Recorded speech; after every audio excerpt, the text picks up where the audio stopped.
ಇವತ್ತು ನನ್ನ ಮುಂದೆ ಇನ್ಫಿನಿಕ್ಸ್ ಅವರು ಹೊಸದಾಗಿ ಲಾಂಚ್ ಮಾಡ್ತಾ ಇರುವಂಥ ಇನ್ಫಿನಿಕ್ಸ್ ನೋಟ್ 40 ಸ್ಮಾರ್ಟ್ಫೋನ್ ಇದೆ. ಈಗ ಕೆಲವು ದಿನಗಳ ಮುಂಚೆ ನೋಟ್ 40 ಪ್ರೋನ ಸುಮಾರು 22-23 ಸಾವಿರ ರೇಂಜಲ್ಲಿ ಲಾಂಚ್ ಮಾಡಿದರು. ಇದೀಗ ಈ ಒಂದು ಸ್ಮಾರ್ಟ್ಫೋನ್ ನನಗೆ ಬಂದಿರುವಂಥ ಮಾಹಿತಿ ಪ್ರಕಾರ ಬ್ಯಾಂಕ್ ಆಫರ್ ಇನ್ಕ್ಲೂಡ್ ಮಾಡಿಕೊಂಡು ಕೇವಲ 18,000 ರೂಪಾಯಿಗೆ ಪರ್ಚೇಸ್ ಮಾಡ್ಬೋದಂತೆ. ಈ ಪ್ರೈಸ್ ರೇಂಜಿಗೆ ಈ ಸ್ಮಾರ್ಟ್ಫೋನ್ನ ಪರ್ಚೇಸ್ ಮಾಡ್ಬೋದಾ, ಏನು ಚೆನ್ನಾಗಿದೆ ಏನು ಚೆನ್ನಾಗಿಲ್ಲ, ಕಂಪ್ಲೀಟ್ ಮಾಹಿತಿಯನ್ನು ತಿಳಿಸ್ಕೊಡ್ತಾ ಇದ್ದೀನಿ. ಅದಕ್ಕಿಂತ ಮುಂಚೆ ನೀವು ನಮ್ಮ tech in Kannada YouTube channel subscribe ಮಾಡ್ಕೊಂಡಿಲ್ಲ ಅಂದರೆ ಈಗಲೇ ಸಬ್ಸ್ಕ್ರೈಬ್ ಮಾಡ್ಕೊಳ್ಳಿ ಮತ್ತು ಬೆಲ್ ಐಕಾನ್ ಕೂಡ ಕ್ಲಿಕ್ ಮಾಡ್ಬೋದು. ಮೊದಲನೇದಾಗಿ ಈ ಒಂದು ಸ್ಮಾರ್ಟ್ಫೋನ್ ಬಾಕ್ಸನ್ನು ಓಪನ್ ಮಾಡೋಣ. ಈ ಫೋನ್ನ ಜೊತೆಗೆ ನನಗೆ ಅನ್ಬಾಕ್ಸ್ ಮಾಡೋದಕ್ಕೆ ಈ ಒಂದು ಮ್ಯಾಗ್ ಪ್ಯಾಡನ್ನು ಕಳಿಸ್ಕೊಟ್ಟಿದ್ದಾರೆ ಆಯಿತಾ, ಎಕ್ಸ್ಟ್ರಾ ಮ್ಯಾಗ್ ಪ್ಯಾಡು. ನೀವೇನಾದರೂ ಸ್ಟಾರ್ಟಿಂಗ್ ಸೇರಲ್ಲೇ ಈ ಫೋನ್ನ ಪರ್ಚೇಸ್ ಮಾಡ್ತಾ ಇದ್ದೀರಾ ಅಂದರೆ ನಿಮಗೂ ಕೂಡ ಈ ಒಂದು ಮ್ಯಾಗ್ ಪ್ಯಾಡನ್ನು ಅಂದರೆ ವೈರ್ಲೆಸ್ ಚಾರ್ಜರ್ನ ಫ್ರೀಯಾಗಿ ಕೊಡ್ತಾರಂತೆ. ನಂಗೆ ಗೊತ್ತಿಲ್ಲ ಎಷ್ಟು ಜನಕ್ಕೆ ಅದು ಸಿಗುತ್ತೆ ಅಂತ. ಸೊ ಇದೊಂದು ರೀತಿ ಸ್ಪೆಷಲ್ ಬಾಕ್ಸ್ ಅಂತ ಅನ್ಬೋದು. ಈ ಬಾಕ್ಸನ್ನು ಸ್ಲೈಡ್ ಮಾಡಿದ್ರೆ ಇದ್ರೊಳಗಡೆ ನಾರ್ಮಲ್ ಫೋನಿನ ಬಾಕ್ಸು ಮತ್ತು ಈ ಒಂದು ಮ್ಯಾಗ್ ಪ್ಯಾಡಿಂದು ಬಾಕ್ಸ್ ಸಿಗ್ತಾ ಇದೆ. ಫಸ್ಟು ಈ ಒಂದು ನಾರ್ಮಲ್ ಫೋನನ್ನು ಅನ್ಬಾಕ್ಸ್ ಮಾಡೋಣ. ಈ ಒಂದು ಬಾಕ್ಸನ್ನು ಓಪನ್ ಮಾಡಿದ ತಕ್ಷಣ ಇದ್ರ ಒಳಗಡೆ ಡೈರೆಕ್ಟಾಗಿ ನಮಗೆ ಸ್ಮಾರ್ಟ್ಫೋನ್ ನೋಡೋಕ್ಕೆ ಸಿಗ್ತಾ ಇದೆ. ಇದ್ರ ಬಗ್ಗೆ ಆಮೇಲೆ ಮಾತಾಡ್ತೀನಿ. ಇದರ ಕೆಳಗಡೆ ನಮಗೆ ಒಂದು 33 ವ್ಯಾಟ್ನ ಚಾರ್ಜರು. ಈ ಪ್ರೈಸ್ ರೇಂಜಿಗೆ ಇನ್ನೂ ಜಾಸ್ತಿ ಕೊಡ್ಬೋದಾಗಿತ್ತು. USB Type-C ಚಾರ್ಜಿಂಗ್ ಕೇಬಲ್ ಕೊಟ್ಟಿದ್ದಾರೆ, ಸಿಮ್ ಇಂಜೆಕ್ಷನ್ ಪಿನ್ ಇದೆ, user manual, quick start guide ಮತ್ತು ವಾರಂಟಿ ಕಾರ್ಡು. ಇದ್ರ ಕೆಳಗಡೆ ಒಂದು ಟೆಂಪರ್ಡ್ ಗ್ಲಾಸ್ನ ಸಹ ಕೊಟ್ಟಿರುವಂಥದ್ದು. ನಾವು ಹೊರಗಡೆ ಹಾಕ್ಸ್ತೀವಿ ಅಂದರೆ ಎಕ್ಸ್ಟ್ರಾ 100 ರೂಪಾಯಿ ಆಗುತ್ತೆ. ಅವರು ಅದನ್ನು ಫ್ರೀಯಾಗಿ ಕೊಟ್ಬಿಟ್ಟಿದ್ದಾರೆ. ಇನ್ನು ಕೊನೆಯದಾಗಿ ಒಂದು ಮ್ಯಾಗ್ ಕೇಸನ್ನು ಕೊಟ್ಟಿದ್ದಾರೆ ಆಯಿತಾ, ಬ್ಯಾಕ್ ಕವರು. ಇದ್ರದ್ದು ಯೂಸ್ ಏನಂತ ತಿಳಿಸ್ಕೊಡ್ತೀನಿ. ಅದನ್ನು ಬಿಟ್ಟರೆ ಬೇರೆನೂ ಸಹ ಈ ಒಂದು ಬಾಕ್ಸ್ ಒಳಗೆ ಸಿಗ್ತಿಲ್ಲ. ಫೋನನ್ನು ತೋರ್ಸೋಕ್ಕಿಂತ ಮುಂಚೆ ಈ ಒಂದು ಮ್ಯಾಗ್ ಪ್ಯಾಡನ್ನು ಅನ್ಬಾಕ್ಸ್ ಮಾಡ್ತೀನಿ. ನೋಡ್ತಾ ಇದ್ದಾರೆ, ಈ ರೀತಿ ಇರುತ್ತೆ ಬಾಕ್ಸು. ಸೊ ಓಪನ್ ಮಾಡಿದ್ರೆ ಒಳಗಡೆ ಒಂದು ಒಳ್ಳೆಯ ಬಿಲ್ಡನ್ನು ಹೊಂದಿರುವಂಥ ಮ್ಯಾಗ್ ಪ್ಯಾಡ್ ಏನೂ ಇಲ್ಲ, ಒಂದು ವೈರ್ಲೆಸ್ ಚಾರ್ಜರ್ ಅಷ್ಟೇ ಆಯಿತಾ. ತುಂಬ ಕಾಂಪ್ಯಾಕ್ಟ್ ಆಗಿದೆ. ನಾವು ಈ ಒಂದು ಬ್ಯಾಕ್ ಕವರ್ಗೆ, ಮ್ಯಾಕ್ಸೇಫ್ ಹೊಂದಿರುವಂಥ ಬ್ಯಾಕ್ ಕವರ್ಗೆ ಈ ಒಂದು ಚಾರ್ಜರ್ನ ಅಂಟಿಸ್ಬೋದು. ಸೊ ಈ ಒಂದು ಚಾರ್ಜರಲ್ಲಿ USB Type-C ಪೋರ್ಟ್ ಇದೆ. 15 ವ್ಯಾಟಲ್ಲಿ ಈ ಒಂದು ಫೋನನ್ನು ವೈರ್ಲೆಸ್ ಚಾರ್ಜ್ ಮಾಡುತ್ತಾ ಆಯಿತಾ. ಯುನೀಕ್ ಫೀಚರ್ ಏನಪ್ಪ ಅಂದರೆ ಬರೀ 18,000 ರೂಪಾಯಿಗೆ ವೈರ್ಲೆಸ್ ಚಾರ್ಜಿಂಗ್ ಸಿಗ್ತಾರೆ. ರಿವರ್ಸ್ ವೈರ್ಲೆಸ್ ಚಾರ್ಜಿಂಗ್ ಸಹ ಇರುವಂಥದ್ದು ಆಯಿತಾ. ಈ ಪ್ರೈಸ್ ರೇಂಜಲ್ಲಿ ನಂಗೆ ಅನ್ನಿಸ್ತಂಗೆ ಯಾವ ಬ್ರ್ಯಾಂಡವರು ಕೂಡ ವೈರ್ಲೆಸ್ ಚಾರ್ಜಿಂಗನ್ನು ಕೊಟ್ಟಿಲ್ಲ. ಇನ್ಫಿನಿಕ್ಸ್ ಅವ್ರು ಕೊಡ್ತಾ ಇದ್ದಾರೆ. ಒಂದು ಯೂನೀಕ್ ಫೀಚರ್ ಅಂತ ಹೇಳಕ್ಕೆ ಇಷ್ಟಪಡ್ತೀನಿ. ಇನ್ನು ಡೈರೆಕ್ಟಾಗಿ ಈ ಒಂದು ಸ್ಮಾರ್ಟ್ಫೋನ್ ಈ ರೀತಿ ನೋಡೋಕ್ಕೆ ಸಿಗುತ್ತೆ. ಇದು ಇವ್ರು ಹೇಳೋ ಪ್ರಕಾರ 120 ಹರ್ಟ್ಸಿಂದು ಅಮೋಲೆಡ್ ಡಿಸ್ಪ್ಲೇ ಹೊಂದಿರುವಂಥ ವಿತ್ ವೈರ್ಲೆಸ್ ಚಾರ್ಜಿಂಗ್ ಹೊಂದಿರುವಂಥ ನಮ್ಮ ದೇಶದ ಮೊಟ್ಟ ಮೊದಲ ಫೋನ್ ಅಂತ. ಎಲ್ಲದಕ್ಕೂ ಅವ್ರ ಸ್ಪೆಸಿಫಿಕೇಷನ್ ಆಗಿಬಿಟ್ಟು ಈ ರೀತಿ ವೈರ್ಲೆಸ್ ಚಾರ್ಜಿಂಗನ್ನು ಹೊಂದಿರುವಂಥ ಫಸ್ಟ್ ಫೋನ್ ಅಂತ ಹಾಕೋತಾರೆ. ಇವೆಲ್ಲ ಗಿಮಿಕ್ ಅಷ್ಟೇ ಆಯಿತು, ಅಡ್ವರ್ಟೈಸ್ಮೆಂಟ್ ಗಿಮಿಕ್, ಬೇರೆ ಏನೇನೂ ಇಲ್ಲ. ಈ ಒಂದು ಸ್ಮಾರ್ಟ್ಫೋನ್ 185 ಗ್ರಾಮ್ ವೆಯ್ಟ್ ಇದೆ ಆಯಿತಾ. ಸೊ ಲೈಟ್ ವೆಯ್ಟೇ ಒಂದು ಲೆವೆಲ್ಗೆ.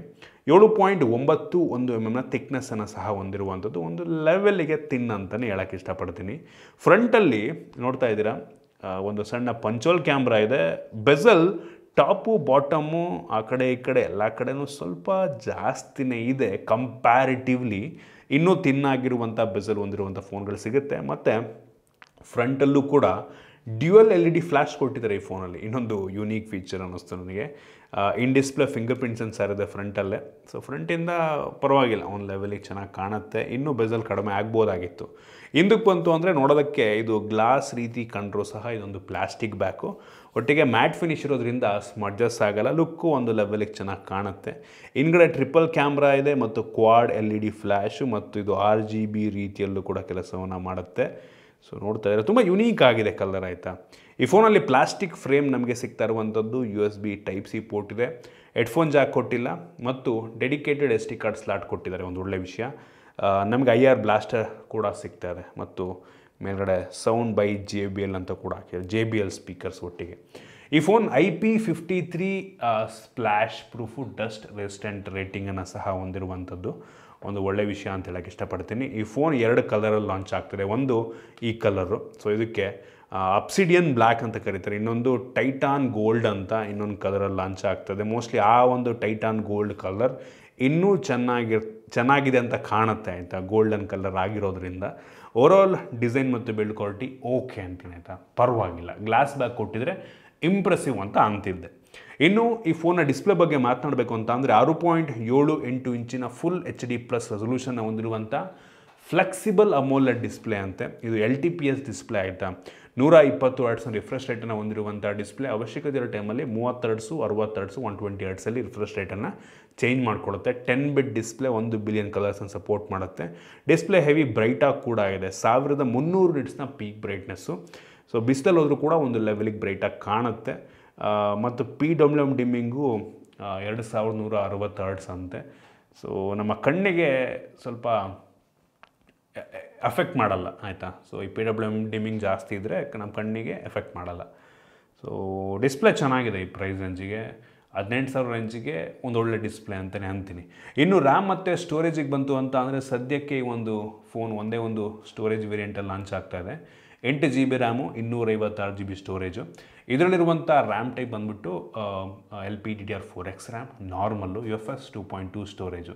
ಈ ಪ್ರೈಸ್ ರೇಂಜಿಗೆ ಆರಾಮಾಗಿ ನಮಗೆ UFS 3.1 ಸಿಗುತ್ತೆ, LPDDR5 5X ಕೂಡ ಕೊಡ್ತಾ ಇದ್ದಾರೆ ಆಯಿತಾ.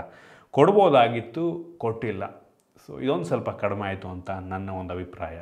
ಇನ್ನು ಪರ್ಫಾರ್ಮೆನ್ಸಿಗೆ ಬಂತು ಅಂತ ಅಂದರೆ ಡೈಮೆನ್ಸಿಟಿ 7020 5G ಪ್ರೊಸೆಸರ್ ಇದೆ. ಇದು ಒಂಥರ ಮಿಡ್ ಎಂಡ್ ಪ್ರೊಸೆಸರ್ ಅಂತ ಅನ್ಬೋದು. ನಾವು ಅಂಥದ್ದು ಬೆಂಚ್ ಮಾರ್ಕನ್ನು ಚೆಕ್ ಮಾಡಿದಂಗೆ ಸುಮಾರು 4,80,000 ರೇಟಿಂಗನ್ನು ಕೊಡ್ತಾ ಇರುವಂಥದ್ದು. ಇದೇ ಪ್ರೊಸೆಸರು ಏನು ನೋಟ್ 40 ಪ್ರೋ ಲಾಂಚ್ ಆಗಿತ್ತು ಇನ್ಫಿನಿಕ್ಸಿಂದು, ಅದರಲ್ಲೂ ಕೂಡ ಇದೇ ಪ್ರೊಸೆಸರ್ ಇತ್ತು. ನಾವು ಈ ಬೆಂಚ್ ಮಾರ್ಕನ್ನು ಚೆಕ್ ಮಾಡೋಕ್ಕಿಂತ ಮುಂಚೆ ಟೆಂಪ್ರೇಚರು ಮತ್ತು ಬ್ಯಾಟ್ರಿ ಡ್ರೈನ್ನ ಕೂಡ ಟೆಸ್ಟ್ ಮಾಡಿದ್ದೀವಿ.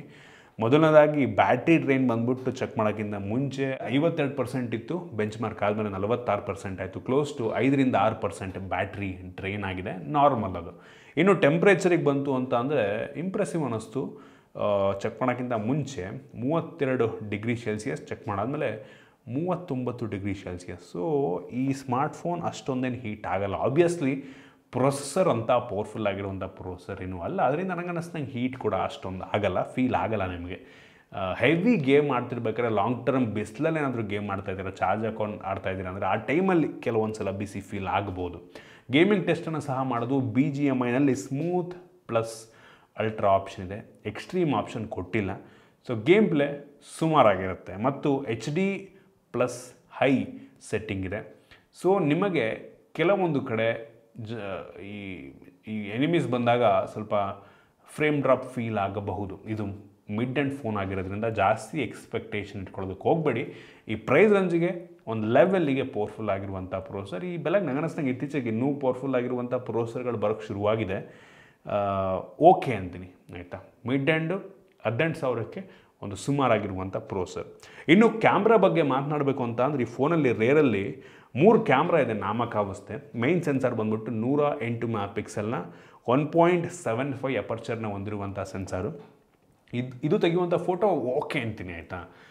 ಬೆಂಕಿ ಇಂಪ್ರೆಸಿವ್ ಗುರು ಅಂತ ಅನ್ನೋ ಲೆವೆಲ್ಗೆ ಏನಿದೆ ಅಂತ ಅನ್ನಿಸ್ಲೆ ಸುಮಾರಾಗಿದೆ ಆಯಿತಾ. ಆ ಸ್ಯಾಂಪಲ್ ನಾನು ನಿಮಗೆ ತೋರಿಸ್ತಾ ಇದ್ದೀನಿ. 2 MPದು ಡೆಪ್ತ್ ಸೆನ್ಸಾರ್ ಕೊಟ್ಟಿದ್ದಾರೆ ಬ್ಯಾಕ್ಗ್ರೌಂಡ್ ಬ್ಲರ್ ಮಾಡೋದಕ್ಕೆ. ಇನ್ನೊಂದು ಸೆನ್ಸಾರ್ ಕೊಟ್ಟಿದ್ದಾರೆ, ಯಾವುದು ಅಂತ ಸ್ಪೆಸಿಫೈ ಮಾಡಿಲ್ಲ ಅವರು. ನಾಮಕಾವಸ್ಥೆ ಇನ್ನೊಂದಿದೆ. ಒಟ್ಟಿಗೆ ಮೈನ್ ಸೆನ್ಸಾರ್ ತೆಗೆಯುವಂಥ ಫೋಟೋ ಸುಮಾರಾಗಿದೆ ಆಯಿತಾ. ಈ ಪ್ರೈಸಿಂದ ಇದಕ್ಕಿಂತ ಚೆನ್ನಾಗಿರುವಂಥ ಫೋಟೋ ತೆಗೆಯುವಂಥ ಫೋನ್ಗಳು ನೋಡಿದ್ದೀನಿ. 20,000 ರೂಪಾಯಿಗೆಲ್ಲ 21,000 ರೂಪಾಯಿ ಬೆಂಕಿ ಫೋಟೋ ತೆಗೆಯೋದು ನೋಡಿದ್ದೀನಿ. ಇದು ಓಕೆ, ಪರವಾಗಿಲ್ಲ ಆಯಿತಾ. ಇನ್ನು front camera 32 MP front camera, clarity ಚೆನ್ನಾಗಿದೆ, ಪರವಾಗಿಲ್ಲ, ಪ್ರೊಸೆಸ್ ಮಾಡುತ್ತೆ, ಒಂದು ಲೆವೆಲ್ಲಿಗೆ ಚೆನ್ನಾಗಿದೆ ಆಯಿತಾ. ವೈಡ್ ಆಗಿದೆ. ಆ ಕ್ಲಾರಿಟಿ ತೋರಿಸ್ತಾ ಇದ್ದೀನಿ. ಸ್ವಲ್ಪ ಕೈ ಶೇಕ್ ಆಗದಿರೋ ರೀತಿ ಇಟ್ಕೊಂಡ್ರೆ ಒಳ್ಳೆಯದು. ಕೆಲವೊಂದು ಟೈಮ್ ಅದು ಬ್ಲರ್ರಿ ಫೀಲನ್ನು ಕೊಡಬಹುದು ಆಯಿತಾ. ನಾವು ಸೆಲ್ಫಿ ತಗೊಂಬೇಕಾದ್ರೆ ಶೇಕ್ ಮಾಡಿದ್ರೆ ಬಟ್ ಕ್ಲಾರಿಟಿ ಪರವಾಗಿಲ್ಲ ಅನ್ನಿಸ್ತು. ಇನ್ನು ವೀಡಿಯೋಗ್ರಫಿಗೆ ಬಂತು ಅಂತ ಅಂದರೆ ಈ ಫೋನ್ನ ಫ್ರಂಟು ಮತ್ತು ಬ್ಯಾಕ್ ಎರಡೂ ಕೂಡ 2K ರೆಸೊಲ್ಯೂಷನಲ್ಲಿ ವಿಡಿಯೋ ರೆಕಾರ್ಡ್ ಮಾಡುತ್ತೆ. ಸೊ ಏನಪ್ಪ ಗೊತ್ತಿಲ್ಲ, ಇನ್ಫಿನಿಕ್ಸ್ ಅವರು 2K ಕೊಡ್ತಾರೆ, ಫುಲ್ HD ಅನ್ನಲ್ಲ. ಆ್ಯಕ್ಚುಲಿ ನೋಡೋಕೆ ಹೋದರೆ ಫುಲ್ HDಗಿಂತ ಸ್ವಲ್ಪ ಜಾಸ್ತಿ ರೆಸೊಲ್ಯೂಷನ್ ಅಷ್ಟೇ, ಇನ್ನೇನೂ ಇಲ್ಲ. ಇನ್ನು ಈ ಫೋನ್ನ ಸೆಕ್ಯೂರಿಟಿ ಬಗ್ಗೆ ಮಾತನಾಡಬೇಕು ಅಂದರೆ in display finger print sensor ಕೊಟ್ಟಿದ್ದಾರೆ, ಯುನೀಕ್ ಫೀಚರ್ ಈ ಪ್ರೈಸ್ ರೇಂಜಿಗೆ. ಮತ್ತು ಫೇಸ್ ಅನ್ಲಾಕ್ ಸಹ ಇರುವಂಥದ್ದು. ವೈಡ್ ವೈನ್ L1 ಸೆಕ್ಯೂರಿಟಿ ಸಹ ಕೊಟ್ಟಿದ್ದಾರೆ. ಜೊತೆಗೆ ಈ ಫೋನಲ್ಲಿ ಚೀತಾ X1 ಡೆಡಿಕೇಟೆಡ್ ಚಿಪ್ ಕೂಡ ಇದೆ ಆಯಿತಾ. ಇದು ಪವರ್ ಮ್ಯಾನೇಜ್ಮೆಂಟನ್ನು ಮಾಡುತ್ತಂತೆ ಆಯಿತಾ. ಸೊ ಇದು ನಮ್ಮ ದೇಶದ ಮೊಟ್ಟ ಮೊದಲ ಡೆಡಿಕೇಟೆಡ್ ಪವರ್ ಮ್ಯಾನೇಜ್ಮೆಂಟ್ ಚಿಪ್ ಅಂತ ಇನ್ಫಿನಿಕ್ಸ್ ಅವರು ಕ್ಲೈಮ್ ಮಾಡ್ತಾರೆ. ಈ ಫೋನಲ್ಲಿ 5000 mAh ಕೆಪಾಸಿಟಿಯ ಬ್ಯಾಟ್ರಿ ಇದೆ. ಬಾಕ್ಸ್ ಒಳಗೆ 33 ವ್ಯಾಟಿನ ಚಾರ್ಜರ್ ಕೊಟ್ಟಿದ್ದಾರೆ. ವೈರ್ಲೆಸ್ ಚಾರ್ಜಿಂಗ್ ಸಹ ಇದೆ, ರಿವರ್ಸ್ ವೈರ್ಲೆಸ್ ಚಾರ್ಜಿಂಗ್ ಸಹ ಇರುವಂಥದ್ದು. ಸೊ ಈ ರೀತಿ ಯುನೀಕ್ ಫೀಚರ್ನ ಒಂದು ಚಾರ್ಜಿಂಗು ಬ್ಯಾಟ್ರಿಯಲ್ಲಿ ಕೊಟ್ಟಿದ್ದಾರೆ. ಇದರ ಜೊತೆಗೆ ಈ ಒಂದು ಫೋನು ಸುಮಾರು 1600 ಬ್ಯಾಟ್ರಿ ಸೈಕಲ್ ಆಗುವಷ್ಟು ಕೆಪಾಸಿಟಿ ಇದೆಯಂತೆ ಆಯಿತಾ. 1600 ಅಂದರೆ ಒಂದು ಸಲ ಚಾರ್ಜ್ ಮಾಡಿ ಡಿಸ್ಚಾರ್ಜ್ ಆದರೆ ಅದು ಒಂದು ಸೈಕಲ್ಲು. ಸೊ ಅದೇ ರೀತಿ 1600 ಸೈಕಲ್ ಅಂತ ಅಂದರೆ ಕ್ಲೋಸ್ ಟು 4 ವರ್ಷ ನಂಗೆ ಅನ್ನಿಸ್ತಾ 4ರಿಂದ 5 ವರ್ಷ ಬ್ಯಾಟ್ರಿ ಡ್ರೈನ್ ಆಗಲ್ಲ ಅಂತ ಆಯಿತಾ, ಬ್ಯಾಟ್ರಿ ಹಾಳಾಗಲ್ಲ ಅಂತ ಇವರು ಕ್ಲೈಮ್ ಮಾಡ್ತಾ ಇರುವಂಥದ್ದು. ಇದರ ಜೊತೆಗೆ ನೀವು ಚಾರ್ಜಿಂಗ್ ಪ್ಲಗ್ ಮಾಡಿದ ತಕ್ಷಣ ನಿಮಗೆ ಇಲ್ಲಿ 3 ಆಪ್ಷನ್ ತೋರಿಸುತ್ತೆ. ಲೋ, ಸ್ಮಾರ್ಟು, ಹೈಪರ್ ಅಂತ. ನೀವು ಅದನ್ನು ಚೂಸ್ ಮಾಡ್ಬೋದು, ನಿಮ್ಮ ಫೋನ್ ಎಷ್ಟು ಫಾಸ್ಟಾಗಿ ಚಾರ್ಜ್ ಆಗಬೇಕು, ಎಷ್ಟು ಸ್ಮಾರ್ಟಾಗಿ ಆಗಬೇಕು ಅಂತ. ಸೊ ಹೈಪರ್ ಕೊಟ್ರಿ ಅಂದರೆ ಫಾಸ್ಟಾಗಿ ಚಾರ್ಜ್ ಆಗುತ್ತೆ ಈ ರೀತಿ. ಡೆಡಿಕೇಟೆಡ್ ಪವರ್ ಮ್ಯಾನೇಜ್ಮೆಂಟ್ ಚಿಪ್ ಸಹ ಇದೆ. ಫಾರ್ ಎಕ್ಸಾಂಪಲ್ ಬೈಪಾಸ್ ಚಾರ್ಜಿಂಗ್ ಅಂತ ಒಂದು ಆಪ್ಷನ್ ಕೊಟ್ಟಿದ್ದಾರೆ ಸೆಟ್ಟಿಂಗಲ್ಲಿ. ಇದೇನಪ್ಪ ಮಾಡುತ್ತೆ ಅಂದರೆ ನೀವು ಓವರ್ನೈಟ್ ಚಾರ್ಜ್ ಆಗ್ತೀರಾ ಅಂದರೆ ಚಾರ್ಜ್ ಆಗಿಬಿಟ್ಟಿದ್ರೆ ಫೋನ್ ಫುಲ್ ಚಾರ್ಜ್ ಆದಮೇಲೆ ನೀವೇನು ಎಕ್ಸ್ಟ್ರಾ ಚಾರ್ಜ್ ಪ್ಲಗ್ ಮಾಡಿರ್ತೀರ ಆ ಚಾರ್ಜ್ ಎಲ್ಲ ಡೈರೆಕ್ಟಾಗಿ ಬೋರ್ಡ್ಗೆ ಹೋಗುತ್ತೆ. ಅಂದರೆ ನಿಮ್ಮ ಫೋನ್ ರನ್ ಆಗೋದಕ್ಕೆ ಹೋಗುತ್ತೆ, ಬ್ಯಾಟ್ರಿಯನ್ನು ಯೂಸ್ ಮಾಡಿಕೊಡಲ್ಲ. ಸೊ ಈ ರೀತಿ ಬೈಪಾಸ್ ಚಾರ್ಜಿಂಗ್ ಅಂತ ಫೀಚರ್ ಅದೊಂಥರ ಯುನೀಕ್ ಫೀಚರ್ ಅನ್ನಿಸ್ತು ನನಗೆ. ಸೊ ಆ ಟೈಮಲ್ಲಿ ಬ್ಯಾಟ್ರಿ ಕೂಡ ಹಾಳಾಗಲ್ಲ, ನಿಮ್ಮ ಫೋನ್ ಹೀಟ್ ಕೂಡ ಆಗಲ್ಲ. ಇಂಟ್ರೆಸ್ಟಿಂಗ್ ಅನ್ನಿಸ್ತು. ಇನ್ನು OS ಬಗ್ಗೆ ಮಾತನಾಡಬೇಕು ಅಂತ ಅಂದರೆ ಇದರಲ್ಲಿ ಆ್ಯಂಡ್ರಾಯ್ಡ್ 14 ಬೇಸ್ ರನ್ ಆಗ್ತಿರುವಂಥ XOS 14 ಇದೆ. ಸೊ ಇದು ಸುಮಾರಾಗಿದೆ OS ಅಂತ, ಇಂಪ್ರೆಸಿವ್ OS ಅಂತ ಅನ್ನೋಲ್ಲ ನಾನು. ಕೆಲವೊಂದು ಬೇಡದಿರೋಂಥ ಅಪ್ಲಿಕೇಶನ್ಗಳೆಲ್ಲ ಇದ್ದಾವೆ, ಒಟ್ಟಿಗೆ ಚೆನ್ನಾಗಿ ಆಪ್ಟಿಮೈಸ್ ಮಾಡಿದ್ದಾರೆ, ಕಸ್ಟಮೈಸೇಷನ್ ಚೆನ್ನಾಗಿದೆ. ಬಿಟ್ಟರೆ ಅಂಥ ದೊಡ್ಡ ಫ್ಯಾನ್ ಏನೂ ಅಲ್ಲ ಈ ಒಂದು OSಗೆ. ಮತ್ತು ಇನ್ಫಿನಿಕ್ಸ್ ಅವರು ಈ ಫೋನಿಗೆ 2 ವರ್ಷ ಆ್ಯಂಡ್ರಾಯ್ಡ್ ಅಪ್ಡೇಟ್ ಕೊಡ್ತಾರಂತೆ. ಹೆವಿ ಇಂಟ್ರೆಸ್ಟಿಂಗ್ ಅನ್ನಿಸ್ತು. 3 ವರ್ಷ ಸೆಕ್ಯೂರಿಟಿ ಪ್ಯಾಚು, 2 ವರ್ಷ ಆ್ಯಂಡ್ರಾಯ್ಡ್ ಅಪ್ಡೇಟು. ಸೊ ಸೂಪರ್ ಅಂತೀನಿ ಈ ವಿಷಯದಲ್ಲಿ. ಇದಕ್ಕಿಂತ ಮುಂಚೆ 1 ವರ್ಷ ಕೊಡೋರು ಅಷ್ಟೇ ಇನ್ಫಿನಿಕ್ಸ್ ಅವರು, 2 ವರ್ಷ ಗ್ಯಾರಂಟಿ ಕೊಟ್ಟಿರೋದು ನನಗೆ ಇಷ್ಟ ಆಯಿತು. ಇನ್ನು ಈ ಒಂದು ಫೋನ್ ಹಿಂದ್ಗಡೆ ಒಂದು RGB LED ಇದೆ ಆಯಿತಾ. ಸೊ ನೋಡ್ತಾ ಇದ್ದೀರಾ. So AI voice activated hello lighting ಅಂತ ಏನೇನೋ ಹೆಸರಿಡ್ತಾರೆ ಗುರು. ಇದು ನಾವು ಚಾರ್ಜ್ ಆಗ್ತಾಗ ನೋಟಿಫಿಕೇಷನ್ ಬಂದಾಗ ಡಿಫ್ರೆಂಟ್ ಟೈಮಲ್ಲಿ ಇಲ್ಲಿ RGB ಯುನೀಕಾಗಿ ಇಲ್ಲಿ ಲೈಟ್ ಅಪ್ ಆಗುತ್ತೆ. ಸೊ ನೋಡ್ತಾ ಇದೆ, ಚೆನ್ನಾಗಿದೆ, ಇದೊಂಥರ ಡಿಫ್ರೆಂಟ್ ಫೀಚರು. ಇನ್ನು ಸ್ಪೀಕರ್ ಬಗ್ಗೆ ಮಾತನಾಡಬೇಕು ಅಂತ ಅಂದರೆ ಇದರಲ್ಲಿ ನಮಗೆ ಸ್ಟಿರಿಯೋ ಸ್ಪೀಕರ್ ಸಿಗ್ತದೆ, ಬಾಟಮ್ ಫೈರಿಂಗ್ ಇನ್ನೊಂದು, ಮತ್ತು ಮೇಲ್ಗಡೆ ಕೂಡ ಸ್ಪೀಕರ್ಗಳಿದೆ. ಇದು ಸೌಂಡ್ ಬೈ JBL ಸ್ಪೀಕರ್ಸ್ ಅಂತೆ. ಸ್ಪೀಕರ್ನ ಕ್ಲಾರಿಟಿ ಚೆನ್ನಾಗಿದೆ ಆ್ಯಕ್ಚುಲಿ, ಜ್ವರ ಕೂಡ ಕೇಳುತ್ತೆ. ಇನ್ನು ಈ ಒಂದು ಫೋನಲ್ಲಿ ನಮಗೆ ಡ್ಯುಯಲ್ ಬ್ಯಾಂಡ್ ವೈಫೈ ಸಿಗ್ತಾ ಇದೆ, ಯಾವುದೇ ವೈಫೈ 6 ಕೊಟ್ಟಿಲ್ಲ. ಬ್ಲೂಟೂತ್ 5.2 ಕೊಟ್ಟಿದ್ದಾರೆ, 14 5G ಬ್ಯಾಂಡ್ಗಳು ಸಪೋರ್ಟ್ ಆಗುತ್ತೆ. NFC ಸಹ ಕೊಟ್ಟಿದ್ದಾರೆ ಆಯಿತಾ. ಇಂಟ್ರೆಸ್ಟಿಂಗ್ ಅನ್ನಿಸ್ತು. ಓವರಾಲ್ ಈ ಒಂದು ಸ್ಮಾರ್ಟ್ಫೋನ್ ಈ ಪ್ರೈಸ್ ರೇಂಜಿಗೆ ಓಕೆ ಅಂತೀನಿ. ನಾನು ಸಜೆಸ್ಟ್ ಮಾಡೋದಾದರೆ ಮೋಸ್ಟ್ಲಿ ಇದಕ್ಕಿಂತ ಒಂದು 2000 ಬಡ್ಜೆಟನ್ನು ಜಾಸ್ತಿ ಹಾಕ್ಕೊಂಡು ನಾವು ಈ ಇನ್ಫಿನಿಕ್ಸ್ ನೋಟ್ 40 ಪ್ರೋನೇ ತಗೋಬೋದಪ್ಪ. ಬರೀ 2000 ಡಿಫ್ರೆನ್ಸ್ ಇದೆ, ಪ್ರೈಸ್ ಡಿಫ್ರೆನ್ಸ್ ಎರಡರಲ್ಲೂ. ಅದು ನಿಮಗೆ ಲುಕ್ ವೈಸ್ ಇನ್ನೂ ಚೆನ್ನಾಗಿದೆ, curve display, vegan leather back ಎಲ್ಲ ಕೊಟ್ಟಿದ್ದಾರೆ. ಪರ್ಸನಲಿ ನಾನು ಅದನ್ನು ಪ್ರಿಫರ್ ಮಾಡ್ತೀನಿ ಇನ್ ಕೇಸ್ ಇನ್ಫಿನಿಕ್ಸ್ ಬ್ರ್ಯಾಂಡಿಂಗಲ್ಲಿ ನನಗೆ ಫೋನ್ ಬೇಕು ಅಂತ ಅಂದರೆ. ಇಲ್ಲ ಅಂದರೆ ನಾನು ಹಾಗೆ ಹೇಳ್ದಂಗೆ 1000 ಬಡ್ಜೆಟನ್ನು ಜಾಸ್ತಿ ಹಾಕೊಂಡ್ಬಿಟ್ಟು ಮೋಟೋ ಎಡ್ಜ್ 50 ಫ್ಯೂಷನ್ ಅಂತ ಒಂದು ಫೋನ್ ಲಾಂಚ್ ಮಾಡೋದು. 21,000 22,000 ಅದು ಅಷ್ಟೇ, ಸಿಮಿಲರ್ ಪ್ರೈಸ್ ಅಂತಲೇ ಆಗುತ್ತೆ. ಆ ಫೋನ್ ತೊಗೋತೀನಿ. ಅದರ ಕ್ಯಾಮ್ರಾ ಚೆನ್ನಾಗಿದೆ, ಇನ್ನೂ ಲುಕ್ ವೈಸ್ ಇನ್ನೂ ಚೆನ್ನಾಗಿದೆ. ಹೌದು, ಕೆಲವೊಂದು ಸ್ಪೆಸಿಫಿಕೇಷನ್ ಇದು ಈಗ ಚಾರ್ಜಿಂಗ್, ವೈರ್ಲೆಸ್ ಚಾರ್ಜಿಂಗ್ ಎಲ್ಲ ಅದರಲ್ಲಿಲ್ಲ ಆಯಿತಾ. ಆ ಥರದ್ದೆಲ್ಲ ಇದೆ. ಬಟ್ ನಂಗೆ ಗೊತ್ತಿಲ್ಲ ಎಷ್ಟು ಜನಕ್ಕೆ ಅದು ಮ್ಯಾಟ್ರ್ ಆಗುತ್ತೆ ಅಂತ. ನೋಡಿ, ನಿಮ್ಮಿದು ಸ್ಪೆಸಿಫಿಕೇಷನ್ ವೈಸ್ ಪರವಾಗಿಲ್ಲ ಈ ಫೋನು. ಬಟ್ ನಾನು ತೊಗೊಳೋದಾದ್ರೆ ಮೋಟೋ ಫ್ಯೂಷನ್ ತೊಗೊಂಡ್ಬಿಡ್ತೀನಿ. ಇದು ನನ್ನ ಒಪಿನಿಯನ್ ಅಪ್ಪ. ಒಟ್ಟಿಗೆ ಓಕೆ, ಫೋನ್ ಸುಮಾರಾಗಿದೆ. ಇದಿಷ್ಟು ಈ ಫೋನ್ನ ಬಗ್ಗೆ ನನ್ನ ಆನೆಸ್ಟ್ ಒಪಿನಿಯನ್ನು. ನಿಮಗೇನು ಅನ್ನಿಸ್ತು ಕಾಮೆಂಟ್ ಮಾಡಿ. ಇಷ್ಟ ಆಗಿದರೆ ಲೈಕ್ ಮಾಡಿ, ಶೇರ್ ಮಾಡಿ. ಇದೇ ರೀತಿ ನಮ್ಮ ಬೇರೆ ವಿಡಿಯೋಗಳಿಗೆ ನಮ್ಮ tech in Kannada YouTube channel subscribe ಮಾಡ್ಕೊಂಡಿಲ್ಲ ಅಂದರೆ ಈಗಲೇ ಸಬ್ಸ್ಕ್ರೈಬ್ ಮಾಡ್ಕೊಳ್ಳಿ, ಮತ್ತು ಬೆಲ್ ಐಕನ್ ಕೂಡ ಕ್ಲಿಕ್ ಮಾಡ್ಬೋದು. ಸಿಗೋಣ ಮುಂದಿನ ವಿಡಿಯೋದಲ್ಲಿ.